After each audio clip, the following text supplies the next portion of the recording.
about, and the good thing about it, is that as you go through our various provinces, a number of our provinces are now beginning to focus on developments that could lead to building cities. Gauteng, for instance, is in the process of finalizing building a smart city around Lanseria. And this in itself was inspired by what I said at a national level. Other provinces are also beginning to focus on developing new cities. And if you look at the area between Johannesburg and Pretoria, what we have done in the 30 years is to develop that whole area, largely driven by, yes, by the private sector. And this is where, for instance, just a new built environment area or landscape has just risen, and the public sector now needs also to focus on a number of areas in our country. And Gauteng, in many ways, is going to be taking the lead in building a smart city in the Lanseria area. And indeed, many other provinces are beginning to focus on that. Building a city does take quite a while, particularly given all the reasons that you enumerated. And as they say, Rome was never built in a day. It does take time, but the important thing is that we're beginning to raise our ambition. We're beginning to see what is possible. And of course, we are constrained by a number of issues, including the reasons that you enumerated, but the ambition is there. And I am beginning to see a number of our provinces beginning to aspire towards having infrastructure built that is going to develop our country. And as we said, as we focus on infrastructure, we will be building structures, both public facilities for our people, and the private sector will come in tow as well. So it's going to be an overarching type of built environment improvement process that we will embark upon. And in the end, we will be able to turn South Africa into a building site. I see it coming, I see it on the horizon, and this is the time in the 7th administration when we will begin to gain momentum, because the things that we are now focusing on through the Infrastructure South Africa is to focus on capacitating those who can work on infrastructure, putting in place the financing mechanisms, ensuring that we embark on reforms that will prevent corruption, and increasing the skills that are going to be needed for increasing our built environment. So yes, we are going to turn South Africa into a construction site, and it is going to happen, whether we like it or not, it is coming. Thank you very much. Thank you, Honorable President. The last question on the first question, the follow-up is from Honorable Briggs from DA. Mr. President, it is a sad indictment that 30 years after democracy, South Africans cannot travel between cities by train. They cannot even travel 20 kilometers from outside the city center into the CBD by train. It is therefore clear that current infrastructure is inadequate to deliver this, and that a holistic approach is needed for South Africans to have the dignity of a life where they don't need to wake up at 4:30 in the morning just to get to the CBD at 8 o'clock in the morning by public transport, when a functioning rail system would allow them to drastically reduce travel time and cost. Mr. President, you just signed a 3-sphere Western Cape MOU on police. Will you do the same on transport to get our people moving? Honorable President. Thank you, Honorable Chairperson. The movement of our people is one of the areas that we are focusing on. And this is one of the ways in which we want to reduce the costs of living. The cost of living for our people has largely also risen around their transportation. And this in many ways is also due to the apartheid special architecture, which relegated poor people to faraway places from where they work and do business. And we are now focusing on how we can increase and even repair transport lines. Public transport is one of the defining markers of a really good developing economy, where we can transport people through public means, whether it be by buses or by rail, is what we are seeking to reform. Yes, indeed, our rail system has fallen into disrepair, but we are in the process of rebuilding it, particularly for commuters. That is one of the areas that we've been focusing on. Lines that had been closed in a number of urban areas are now becoming opened. And I have heard stories of individuals who say, my transport costs have now come down considerably because I now can get on a train and go to work, whereas I used to have to pay a lot of money. In some cases, almost 30 to 40% of people's income goes towards transport. So reducing the costs that people are having to incur when it comes to transportation is one of the areas of focus. Yes, and we have taken steps, not only to repair rail, but also to capacitate levels of government to say, yes, you can focus on ensuring that the rail system that goes through your area is well run and also well executed. That is one of the areas that we focus on. Yes, you ask, having embarked on or overseen the signing of a memorandum of understanding between three levels of government, national, provincial, as well as local, when it comes to policing. There needs to be greater cooperation amongst all those levels of government to ensure that in the end we reduce the costs of transport, costs of travel for our people. So yes, the answer, we would like to see enhanced cooperation. And this falls within the broad realm of cooperation in government. Intergovernmental cooperation should affect all sectors and not just the police, but various sectors, so that we all work together as structures of government to improve the lives of our people. So transport is one of the areas that, yes, we want to focus on. And we want to raise our gaze as well, so that we have interprovincial travel that is made easier. And that is why we've also approved a project where we will have easier transport between major metros and build train lines, improve train lines so that our people can travel better. For instance, we are going to embark on travel between Johannesburg and eThekwini or Durban. And that is going to be a major commuter artery.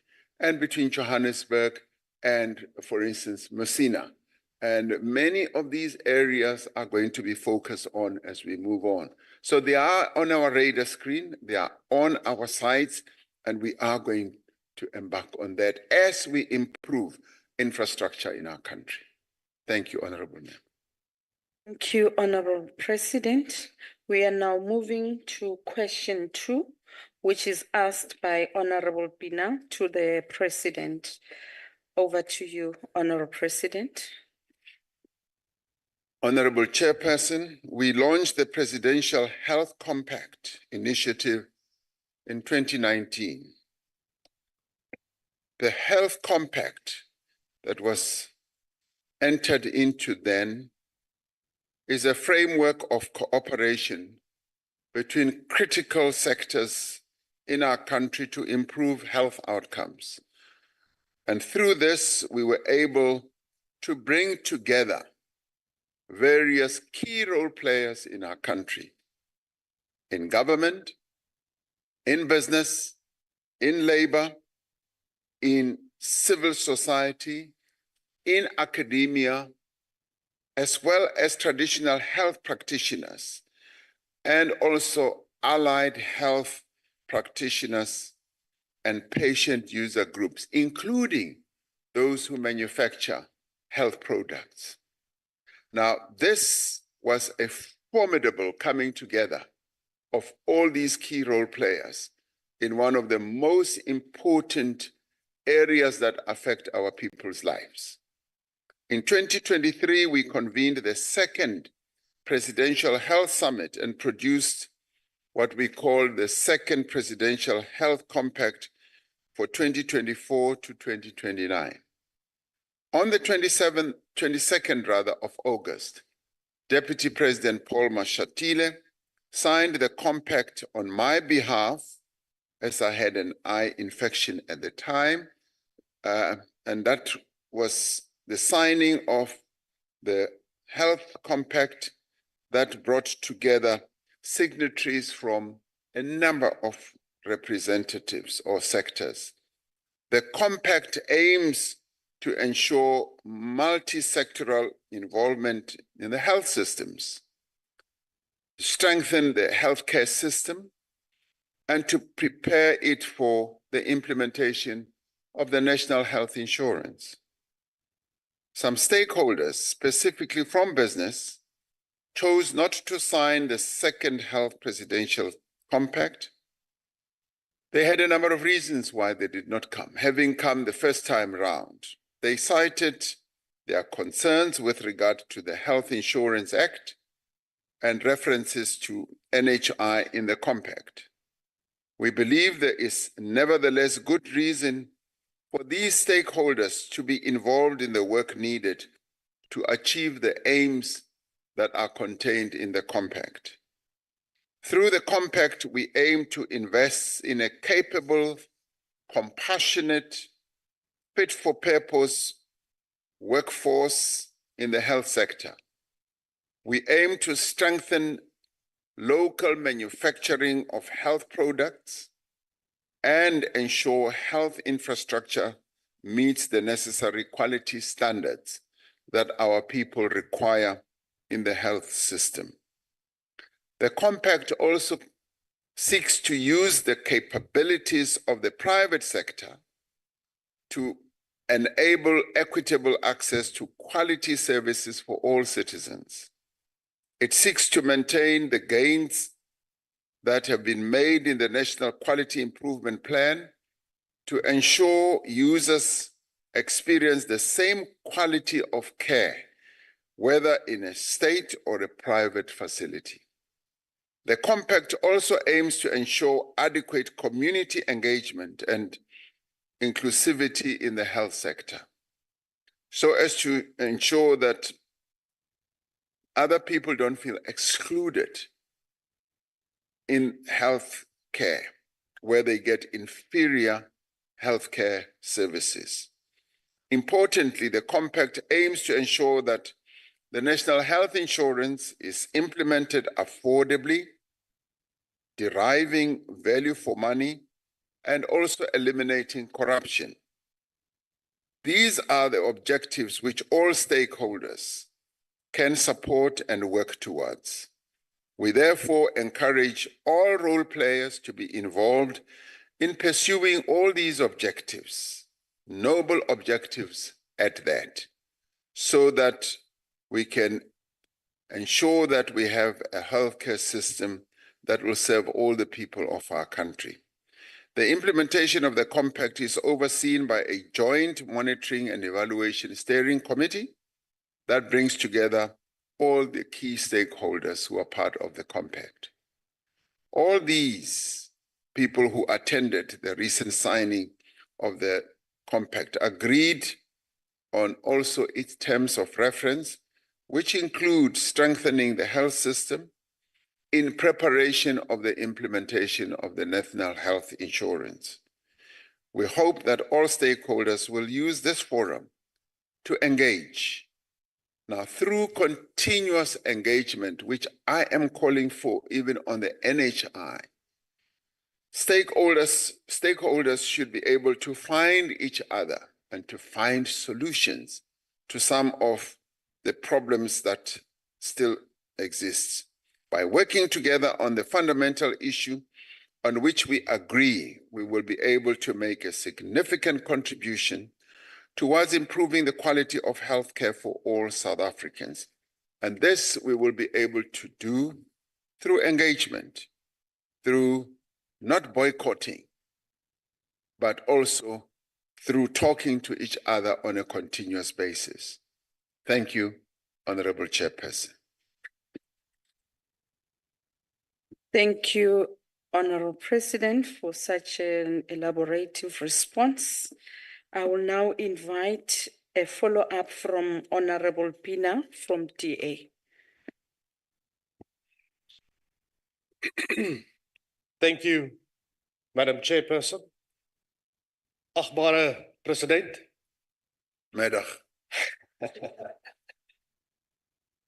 Minister Motsoaledi took a very belligerent stance in spite of your indication that you were open to discussions and despite widespread concerns regarding the NHI.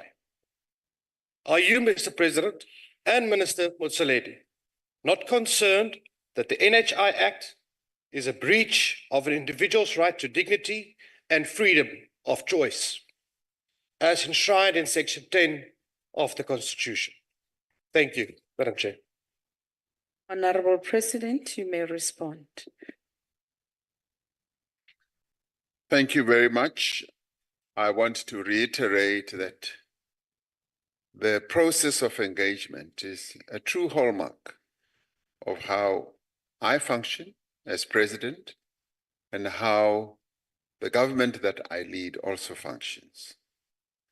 To the extent that you may well have heard Minister Motsoaledi, I want to assure you that he's one of those ministers who's open to engagement, to listening, and to talking.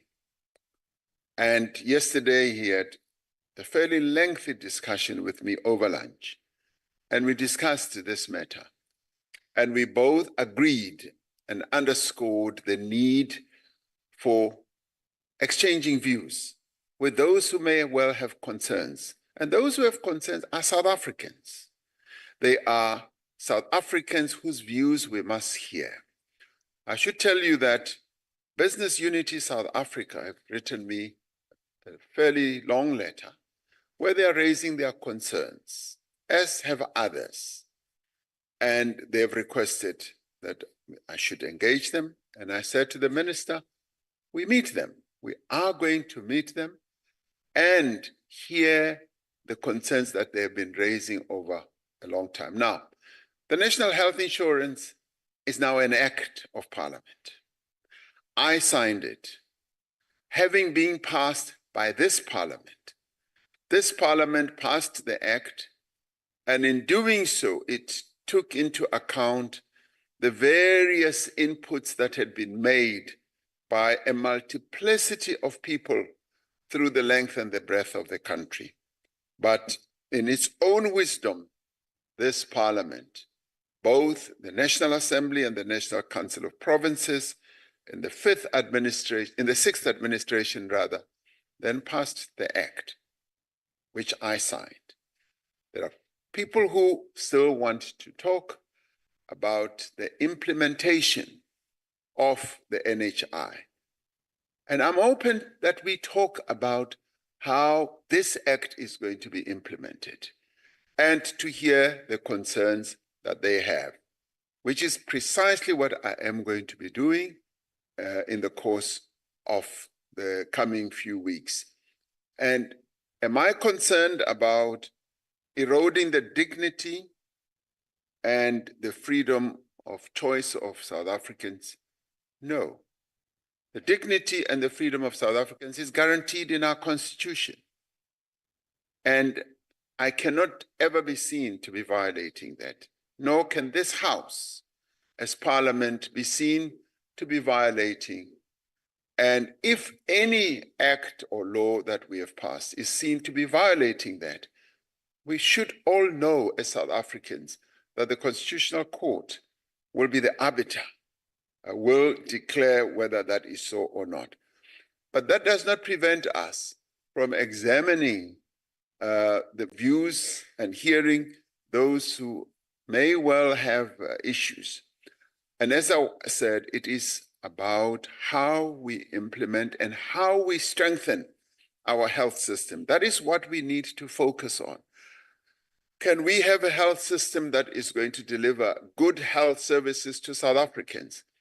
And rather than just be fetish and be concerned about the notion of the national health system, let us be concerned about how we improve our health system, how we ensure that there's good infrastructure in our hospitals, and how we ensure that our health practitioners are well trained and they execute their work well, and they treat South Africans with great compassion as they go to the health service centers.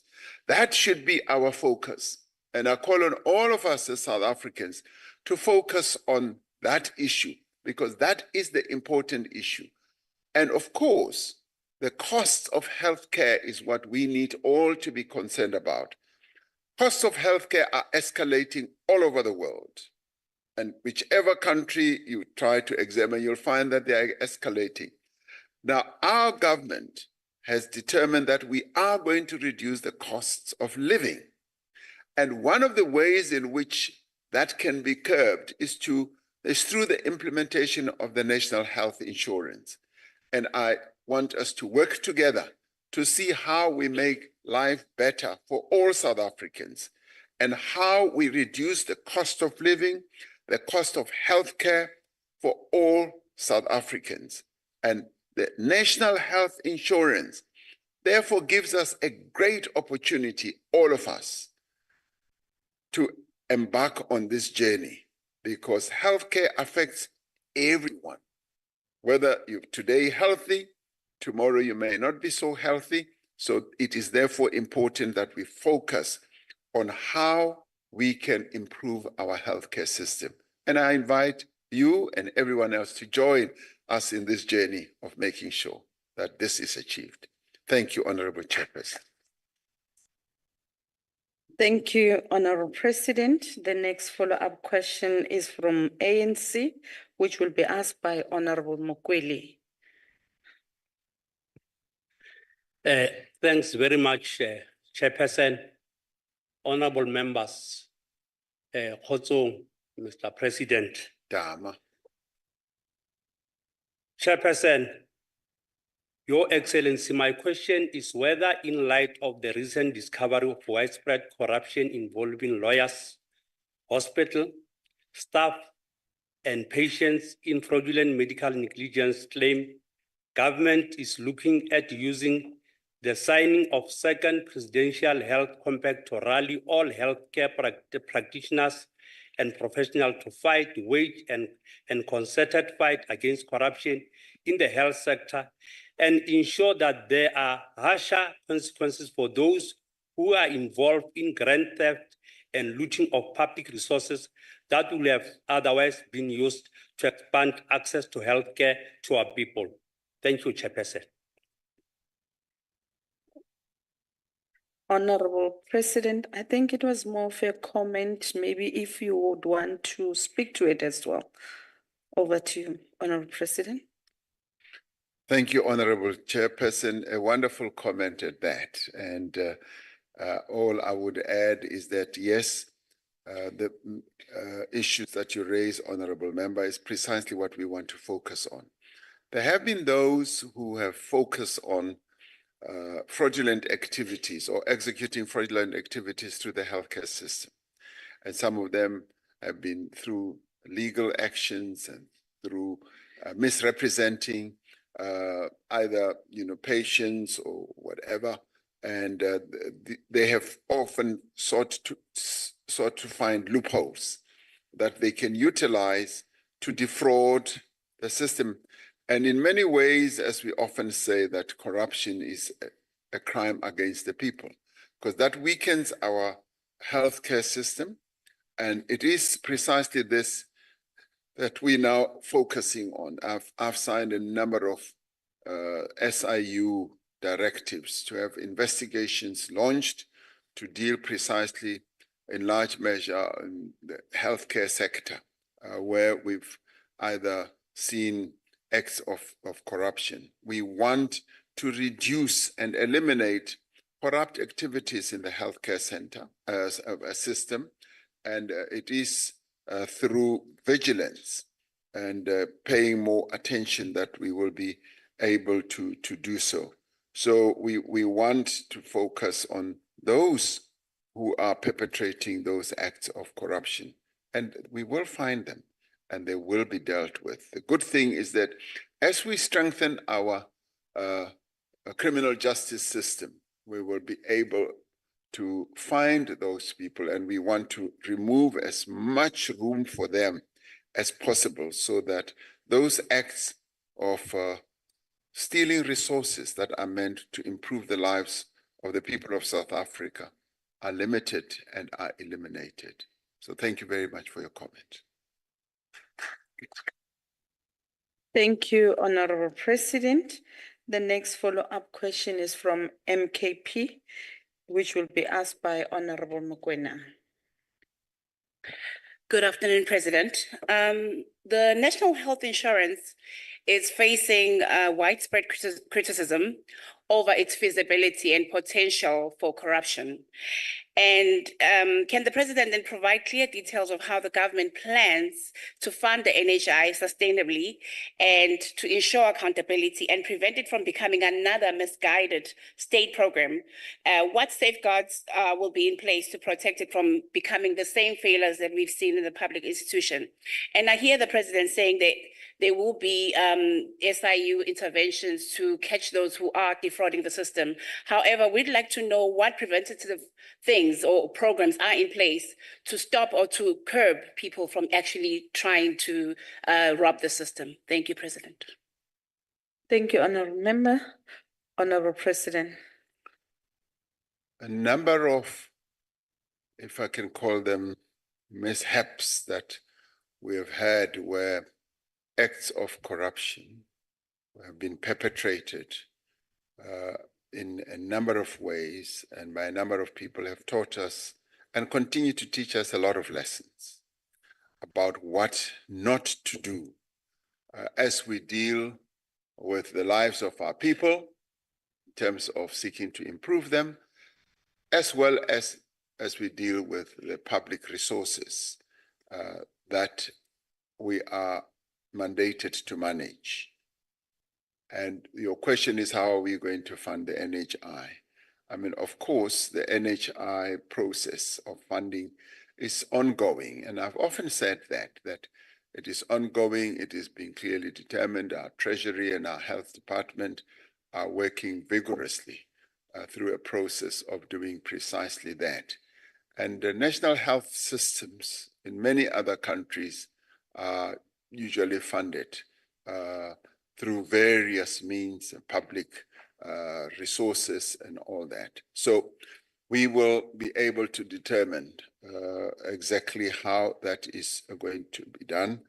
But in terms of managing the resources, particularly the funds, we are going to put in place checks and balances and systems that are going to make it very difficult for those, or impossible for those who may well want to engage in corrupt activities. And if you look at the Act itself, it has a number of checks and balances and various mechanisms through which we will be able to manage the resources well. And quite often, the scared tactic or issue that has been raised by a number of people revolves around the management of the fund, the National Health Insurance Fund. How well will that be managed? The government does manage a lot of money in various funds. And yes, in some cases, there are fraudulent activities, but they are often found out. And our national treasury is one of the best treasuries that you can find. And it is going to, working together with the health department, make sure that we set up a fund that will have good governance measures and systems that is going to ensure that we limit and eliminate acts of fraud. And many people, as I was saying earlier to the honorable member, want to talk about that as well. And that is why I say, yes, I am open. We are open to engaging and talking about how the NHI will be implemented. And some of the areas that they raise is about how the fund will be managed. And it is this that we are willing and to talk about and to see what, or to hear rather, what their views are in as far as the management of such a huge fund is going to be like. So talking to other people, engaging and collaborating and finding very good systems of managing these public resources is precisely what we are going to do. And our main objective is going to be to ensure that we have a health system that is going to deliver a better health to the people of South Africa. And we will therefore want to use various mechanisms to ensure that that indeed becomes a reality. So be rest assured that we will put in place the necessary checks and balances that will prevent acts of robbing the people of South Africa of their resources. Thank you, Honorable Member.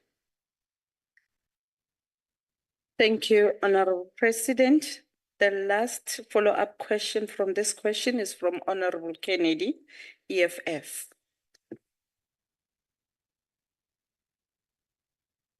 Thank you, House Chair. Matabama, Mr. President. Siari Awudi. President, the reality is that South Africans do not want this health compact.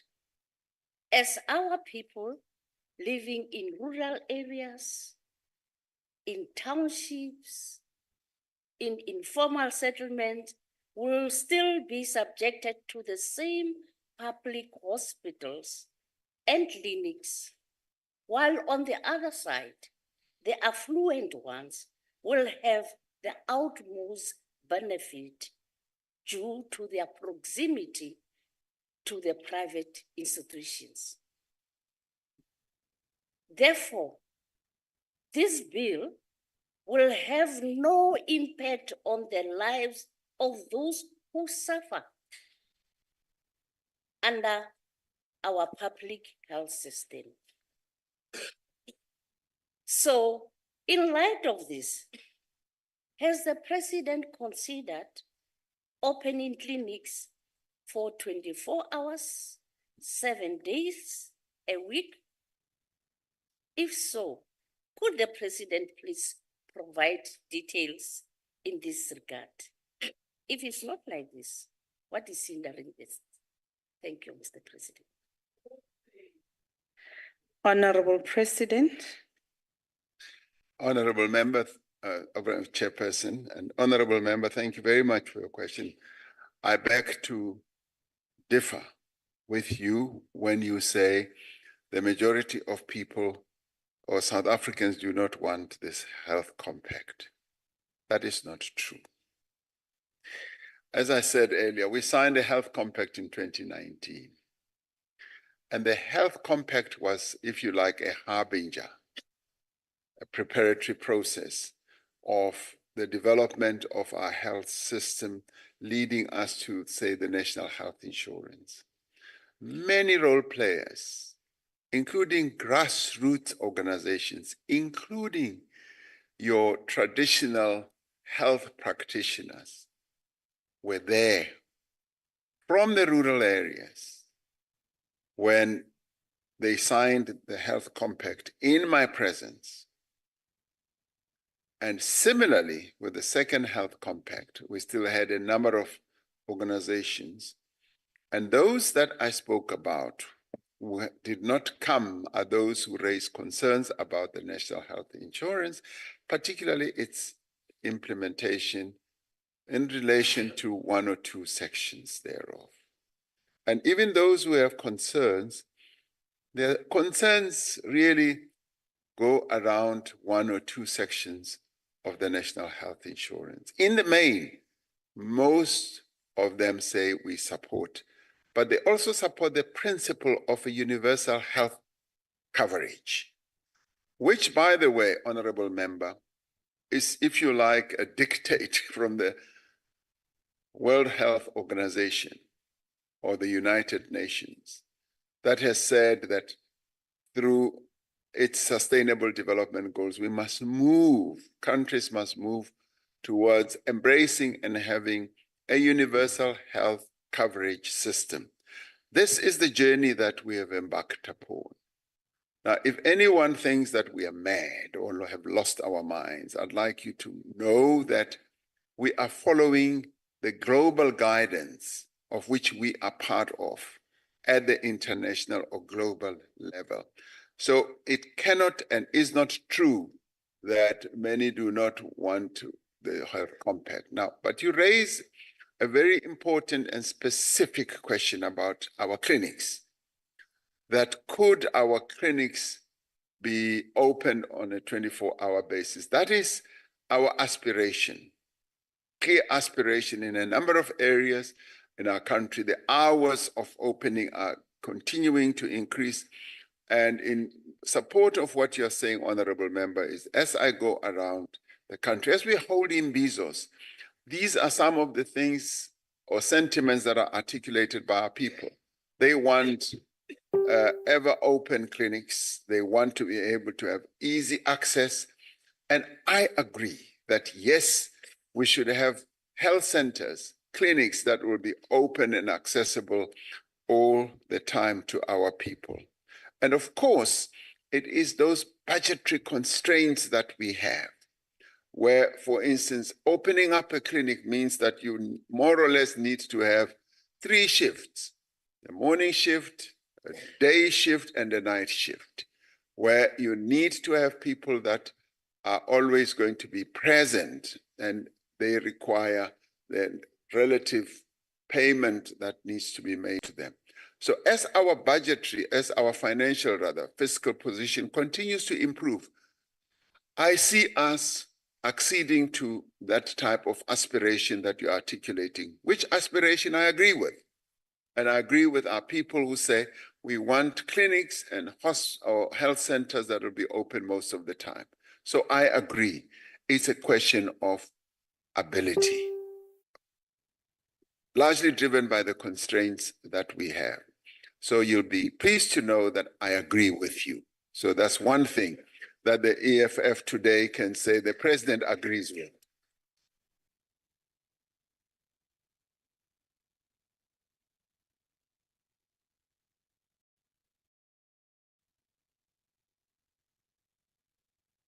I'm sure, honorable members, you have noted that Honorable President was asked completely new sets of questions, of which he dealt with diligently.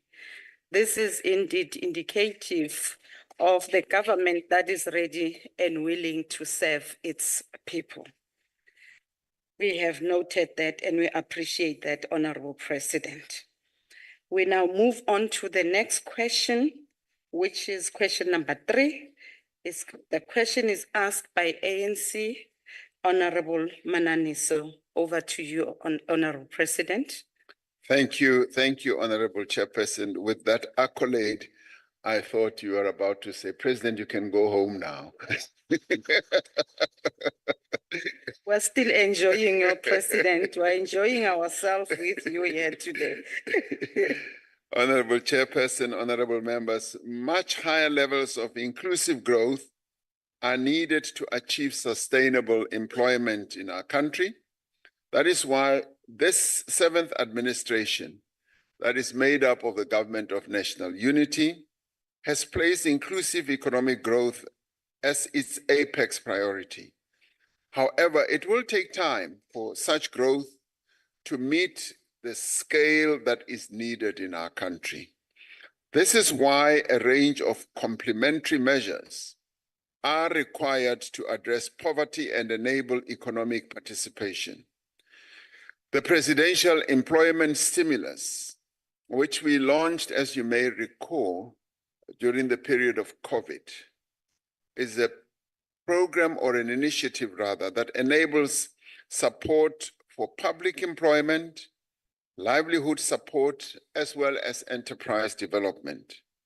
The Presidential Employment Stimulus has contributed to over 2 million jobs and job opportunities, as well as livelihood improvement opportunities since its inception in 2020.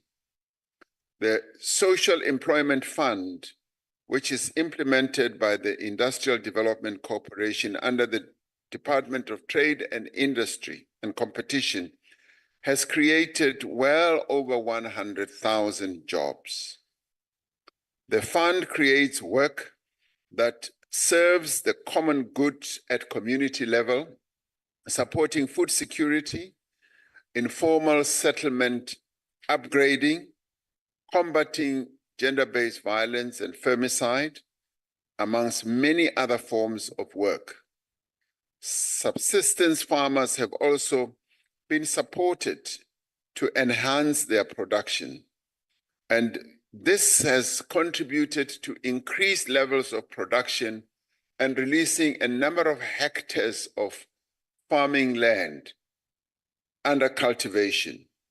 Support has also been given to our metros to expand their public employment programs, and we have a former mayor of a metro here, former mayor of eThekwini, Kaunda, who can testify to this because he had extensive discussions with me on the benefits that our people were drawing from this program in eThekwini. There he is, you can ask him.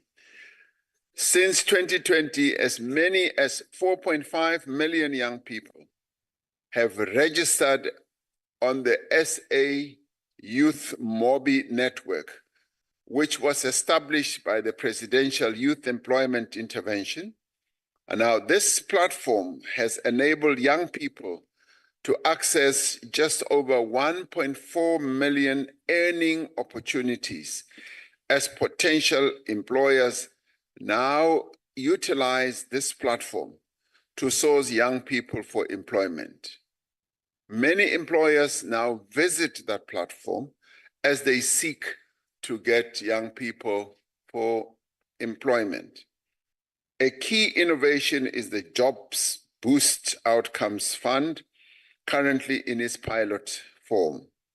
Jobs Boost is a program of the Presidential Youth Employment Intervention. It is led by the National Skills Fund, an entity of the Department of Higher Education and Training. Now, the fund is designed to incentivize effective skills training by paying training providers only when young people have been placed in jobs. In this way, training providers are encouraged to provide skills that employers actually need and ensure that job candidates are equipped to access and sustain employment. Now, to address poverty and the high cost of living, all municipalities across the country are directed to implement the indigent policies. And quite a bit of money, R1 billion, has been made available. I used to think it was much less than that, but Treasury has said, President, it is actually quite a lot of money, almost 76 billion. Has been allocated for the year 2024 to 2025 to assist indigent families in our country, thus reducing the cost of living. And it will help to support 11.2 million indigent households that need the support. So through this, We are enhancing the whole process of assisting our people. And according to Stats SA, only 2.7 million indigent households have had access to free basic services such as water and electricity. And we are encouraging and directing our municipalities to ensure that they register more people and not utilize the money for other ends, but to reduce the cost of living for our people through these measures that have been embarked upon. Now, the Department of Cooperative Governance is working together with our provincial counterparts to support our municipalities to raise awareness on this. Now, these and many other measures is exactly what we are doing, Honorable Chair, to reduce the cost of living and to address the scourge of poverty in our country. Thank you, Honorable Chairperson. Thank you, Honorable President. The follow-up question is from Honorable Mananiso from ANC. Thank you, Chairperson and Dumela, Mo President. My question to you is that, are there any initiative that the government has in terms of covering for those who are 35 and above, those who are marginalized, vulnerable, excluded, in terms of the triple challenges of inequalities, poverty, and unemployment? Thank you. Thank you, Honorable Member. Honorable President. Honorable Chairperson, yes, Honorable Member, I have been at pains in explaining that our interventions to address the challenge of unemployment should never be seen as limited and only focus on young people who are below 35. They are much broader than that. And the very good example is the presidential employment stimulus. When we launched it also to encompass all those who are unemployed. And in the course of implementing it, much as it may have been depicted as a youth-focused one, it has also brought in people who are over 35. It is focused, for instance, on improving livelihoods.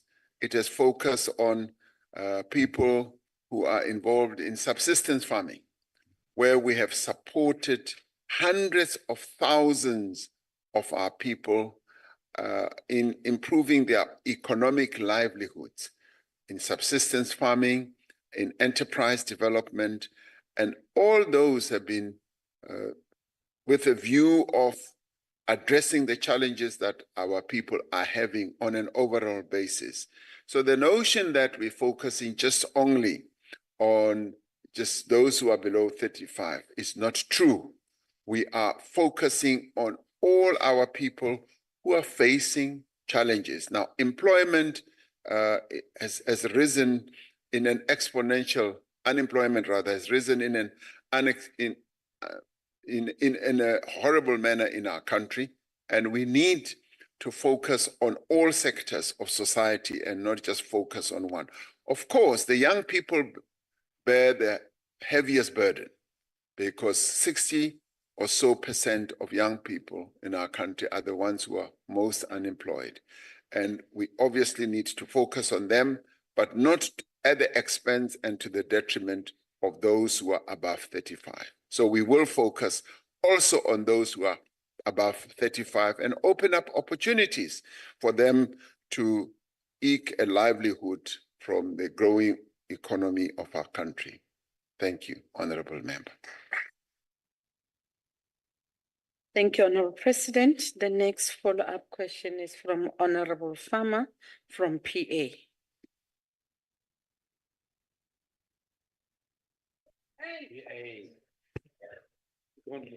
Thank you, Chairperson. Very tall man. Honorable President, it really is an honor for me in this moment. As I was one of the school of thought at the time that was expecting you to follow up Tata Madiba in 99. But as our lives are in the hands of God, He sometimes many things another way around. But this is a huge moment for me. Honorable President, in light of the question, youth unemployment with specific reference to colored youth, what is your cabinet's plan with a reference, Black in general and African in particular, with particular reference to coloreds not being seen as Africans, and the challenges it creates for our colored youth in seeking employment? Thank you, President. Thank you, Honorable Member. Honorable President. You say this is a huge moment for you, Honorable Member. This is a very tall moment for me. I often comment about people your height when I go to South Sudan. One day you should go with me to South Sudan. We should. Get a date and go. Yeah. Is that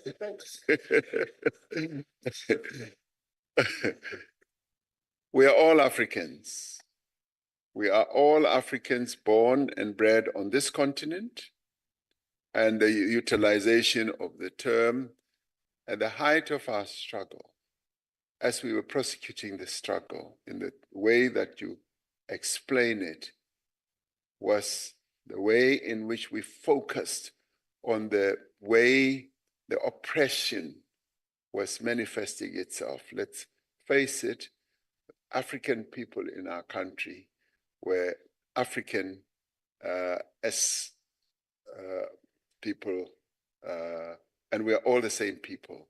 We're facing the sharpest end of oppression, and indeed, people who are colored in our country were also facing real hardship under an oppressive system.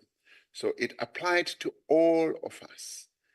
And today, as we move on with our developmental processes, we are not focusing on one national group, we're focusing on all.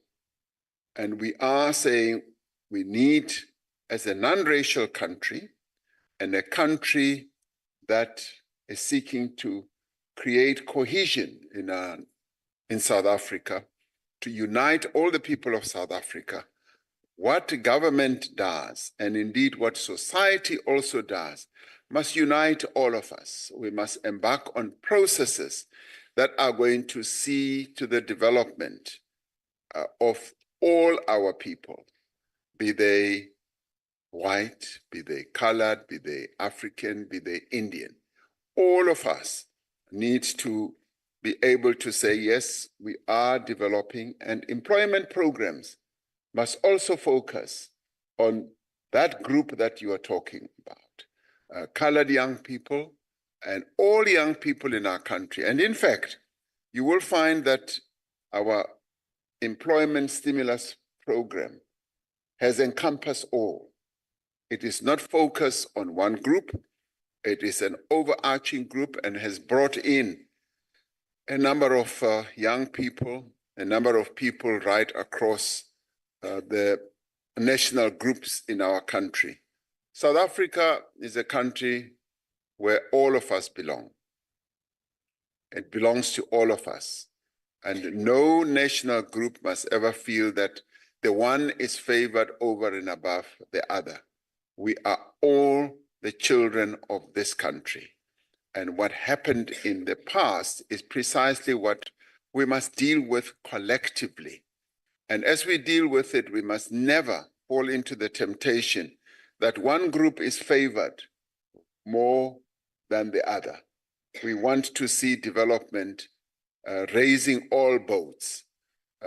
We must see development focusing on all of us. And as we do that, of course, there will be emphasis that is laid on the circumstances that all of us have faced. And as we focus on the circumstances that each group has faced, it must all lead to the development of all. So we're never going to fall into the temptation that says relegate one group to the bottom and raise one group. We're saying we are raising all the groups in our country and making sure that, yes, there is progress that will apply to all the national groups. If we were ever to focus just on one group, we will be violating the precepts of our constitution. Our constitution is very clear about equality and also very clear about taking measures to engender progress and development of all those who have suffered very, very terribly under the process of inequality and racial discrimination. And so, as racial discrimination affected various groups in our country, we've got to redress those imbalances. And those imbalances also affect colored people in our country as they have affected Africans in our country. And we must all therefore develop and become one cohesive nation that is on the process or in the process of development. Thank you, Honorable Chairperson. Thank you, Honorable President. We now move on to the follow-up question, which will be asked by Honorable Ryder from DA. Thank you very much, Chairperson. Welcome back to the NCOP, Mr. President, this time in its seventh iteration. Yes, it's good to Mr. see you President, here. the Freedom Charter lists employment challenges, poverty, and inequality as key areas of focus. Mr. Mandela also mentioned these challenges when he had his famous debate with Mr. de Klerk way back in 1994. And these three aspects have since been standard in every single ANC manifesto.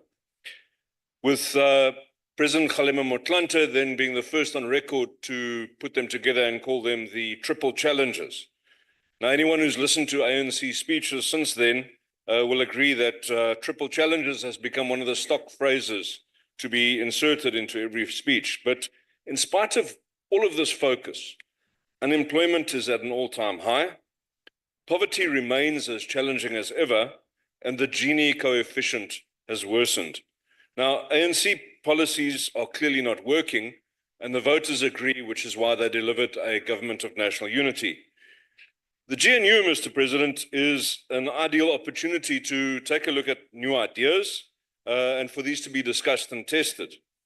What has Cabinet done to evaluate policies to find areas where compromise can be sought with a view to driving GDP growth for the benefit of all South Africans?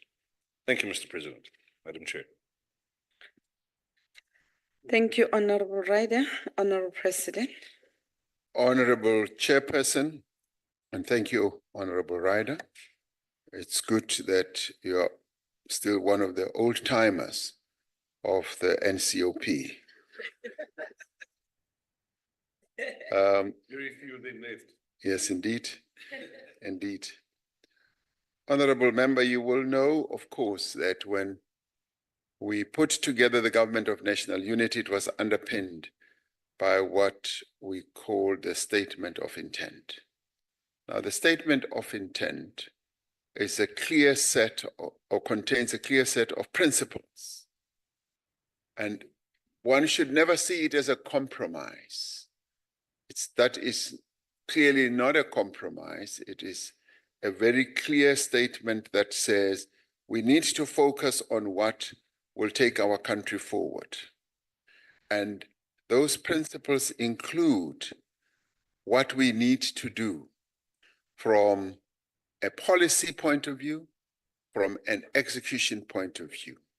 Now, I don't see a compromise in any of those. It is a unity of purpose unity of purpose that has brought all those that agree with the principles that are underpinned by our Constitution, rule of law, respect for the Constitution, and seeking the development of the people of South Africa through a growing economy, the creation of jobs, and all that revolves around clear policies of what we need to do to execute what we have set out in the statement of intent. A statement of intent is a really beautiful document around which 10 parties have coalesced to focus on how we take our country forward and how we can improve the economic situation in our country, how we can create jobs. And in the course of doing so, we're now developing a clear medium-term development plan. A clear medium-term development plan that is going to guide the 7th administration for the next 5 years, where we will work together as a government of national unity. Last night, I had dinner with the various parties of the government of national unity, and each one of the parties that were at that dinner table all confirmed that the government of national unity is here to stay. We recommit ourselves to the government of national unity, and we are going to work to implement the statement of intent and everything that is set out in there. And that includes improving our economy, growing our economy, creating jobs, making sure that there continues to be rule of law, increasing the capacity and improving the capacity of the state, and addressing the issues of poverty and inequality. Now, there is unity of purpose, unity of commitment when it comes to that. So if you say this is a compromise, it's really a clear commitment to improve the lot of South Africans. And last night, there wasn't much wine flowing around, no. There was a lot of conversation and recommitment to addressing the challenges that face our country. It was a beautiful evening. I wish you were there, even as a fly on the wall, just to see. Thank you very much. Thank you very much, Honorable President. We now move on to the last follow-up, which will be asked by EFF, Honorable Cyril Ramaphosa.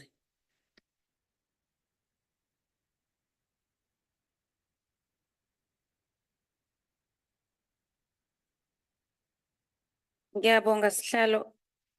In a population of above 60 million, 30 million in South Africa live in poverty, 18.2 million in extreme poverty, 13.8 million are experiencing food poverty, literal hunger and starvation. Mr. President, there were lesser people living in poverty before you became president.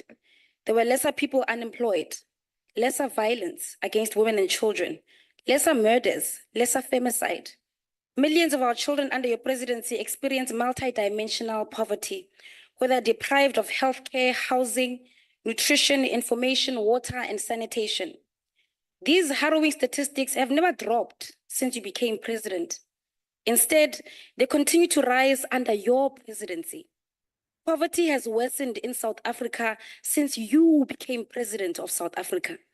Whose poverty are you referring to be prioritizing since 2018, when it's not reflected statistically and in the lives of women and children who are at the bottom of the food chain and whose conditions have worsened since your inauguration in 2018 to date? Thank you.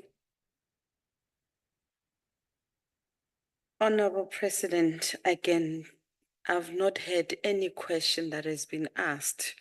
However, if you so wish, you may respond to the statement, whether is it of intent or what, I don't know, but you are at liberty to respond to it.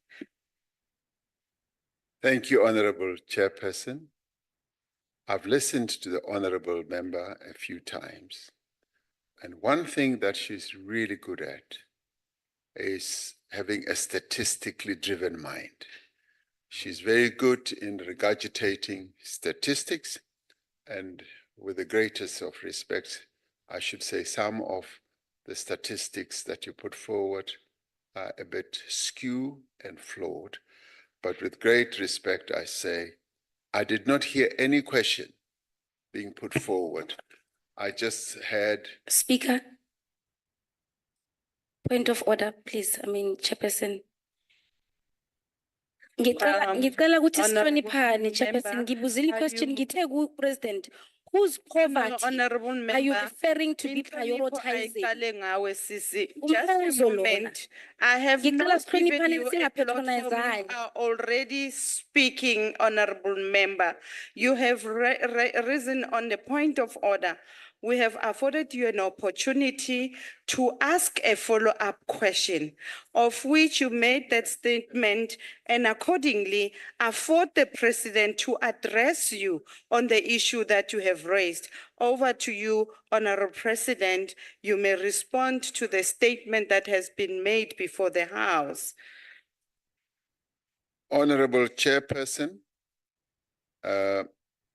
it's a pity that Honorable Member did not allow me to continue, because much as she did not really put a question forward, what I was going to favor her with is precisely a response to the comment that she made, because she asks, or she seems to ask, which poverty am I referring to? And of course, we have always said that, as Honorable Member said earlier, that yes, we face a triple challenge in our country, and we've never shied away from that. We've never shied away from saying there is rife poverty in our country, there is inequality, and indeed there is unemployment. These are the challenges that our country faces, and these are the challenges that the Government of National Unity is determined to address. As we entered into the 7th administration, and as all the 10 parties committed themselves to a program of action, we are aiming and we are determined to ensure that, yes, we reduce incidence of poverty in our country.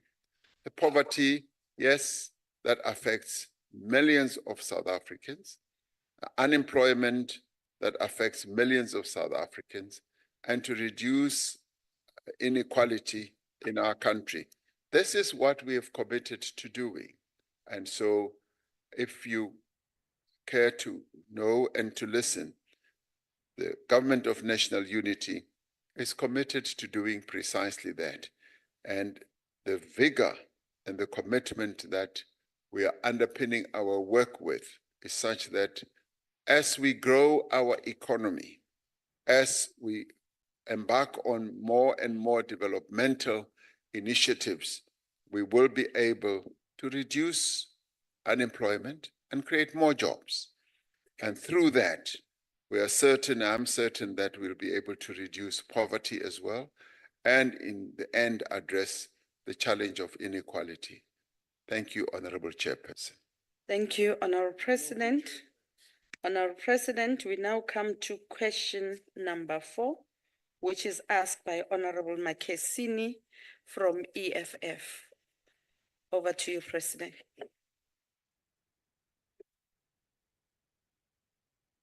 Honorable Chairperson, the policy direction of the Government of National Unity was outlined in the opening of Parliament address that I made on the 18th of July, 2024. The key constitutive ideas of the Government of National Unity are set out in the statement of intent, as I've said, which was signed by all the constitutive parties to the Government of National Unity. So those parties agreed to certain basic principles, including a firm commitment to respect the Constitution and the rule of law. The principles included a commitment to promote accountability, transparency, integrity, and good governance.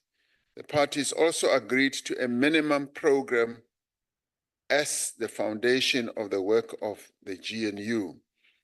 These were developed into priority actions that will form the basis for the medium-term development plan of our government and the 7th administration. As indicated in the opening of Parliament address, the Government of National Unity will dedicate the next 5 years to actions and interventions that advance 3 strategic priorities. Firstly, to drive inclusive growth and job creation. Secondly, to reduce poverty and to tackle the high cost of living.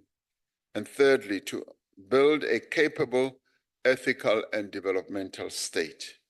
We will pursue growth that is inclusive and transformative. We have said that inclusive growth must support the empowerment of Black South Africans and women. We will continue to pursue programs that encourage broad-based Black economic empowerment, employment equity, and support to small and medium-sized enterprises. We will continue to protect and uphold the hard-won rights of workers and continuously strive to improve the conditions in which they live and they work. In advancing our 3 strategic priorities, we will, amongst other things, massively increase the scale of investment in infrastructure, as I said earlier. We will expand the presidential employment stimulus, and as part of poverty alleviation measures, we will ensure that local government implements the indigent policy. We will review existing housing policies to enable people to live closer to economic opportunities. Importantly, we will invest in the people of South Africa. This includes efforts to achieve universal access to early childhood development. It includes the expansion of vocational and technical training in schools, as well as post-school institutions. As part of the implementation of the NHI, as I said, we will strengthen our healthcare system. To improve the capability of the state, we will work with provincial governments to stabilize local government and improve service delivery processes. We are strengthening law enforcement agencies to address crime as well as corruption. We recognize that the GNU is comprised of parties from across the political spectrum, representing a range of political and ideological perspectives. However, we have been able to agree on a common program of action that provides a basis for far-reaching social and economic transformation. This is what we have committed ourselves to, and this is what we are determined to execute, to improve the lives of South Africans with clear determination and an action-oriented approach to doing what is needed to ensure that South Africans get a better life. Thank you, Honorable Chairperson. Thank you, Honorable President. There is, however, a follow-up question from Honorable Makesini. Over to you, Honorable Member. Manbulele Mongameli. Helen Zille commented that the government that you lead, in essence, is a coalition between yourself and the Democratic Alliance. She also called that it uyibiza i-GNU to appease abantu beparty yakho abangaxolanga ngalento osibafake kuyo. Then what okunye, you will never embark to any program of action without bona beyondosa a Democratic Alliance. Based on those things, ebethetha ngazo ke Mongameli, ndifuna ukuqonda the opposition ukuba bezimisela ukuba baza kophosa yonke into eniza ngayo regardless uba nithathe kwi-executive i-decision is-majority ukuthi nizakwazi njani uredressa the apartheid and the colonial legacy and make sure ukuthi lo government uyakwazi ubuyisa umhlaba kubantu, niyakwazi ukudila nge-unemployment so that le challenges sinayo as a country sibeka kwanokubala. Ndiyabulela. Thank you very much, Honorable Member. Honorable President. Thank you, Honorable Chairperson. I must say that as the Honorable Member seeks to characterize the government of national unity as a government between myself and the DA, that is a completely wrong characterization. It is not a government that revolves around the president and another political party. It's a government of national unity of 10 political parties that are involved in a government of national unity. We have determined, as I said earlier in my main reply, to work together as a government of national unity. How anyone, including the person that you referred to, seeks to describe it is just really a matter of polemics. It's just somebody who is whistling out there in the wind and trying to paint a particular color to what we are seeking to do. Those that are involved in a government of national unity know, and this was also confirmed last night when I met all the parties, we engage with each other with respect, with recognition, and with acceptance of the role that each of the parties play, united in the project of improving the lives of South Africans. And so therefore, those who have this notion that it is only myself and the other party or two parties are completely wrong. And that is a complete wrong reading of the current situation. And may I say, even a reading of where this country seeks to be going. We are moving forward as a united government made up of 10 political parties that have agreed that we are going to address the challenges that face the people of South Africa, working together. The people of South Africa determined and decided that we should work together. And that was the mandate they have given us all to say, work together to advance our interests. And that is precisely what we are doing. I said that we are underpinning everything that we are doing through the statement of intent, which is very clear in terms of what we need to achieve. And we know that having set out a very clear program of action, we will execute that together. Now, I appointed a cabinet that is made up of the various parties. Some are represented in parliament, and many of them are represented in the executive. And I'd like to give you a front row seat to see precisely how that is working out. It is working out so well that everyone who's been appointed in various positions are showing a great deal of commitment, not to work for themselves, not to work for their own parties, but to work for the people of South Africa. And that is the strength of what we are seeking to do. And this is the government that I lead, and I lead it in the interest of the people of South Africa.